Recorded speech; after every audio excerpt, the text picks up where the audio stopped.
How to reset or change your Grubhub password. Hello guys, this is Atticus and welcome back to another tutorial video. In today's video, I'll teach you guys how you can reset or change your Grubhub password.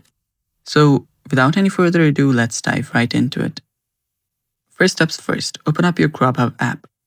Make sure you're logged in, or even if you're not logged in, you'll have to just tap on the forgot password option.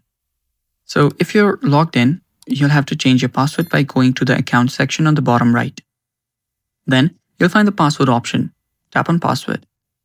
Now, all you have to do is enter your current password and then enter your new password.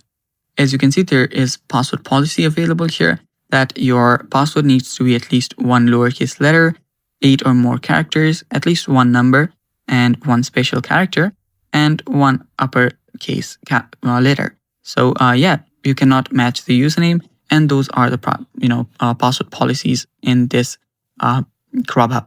So after you've done with both of those, let me go back here. After you're done with both of those, tap on the save option. Now to reset your Grubhub password, tap on forgot your password option. Then you'll be prompted to your Google account where you can just get the mail, and after you're done with the verification, you'll have changed your password. So yeah, this is basically how you change your password on Grubhub, and it's that simple. Thanks for watching. Stay tuned for more, and bye-bye.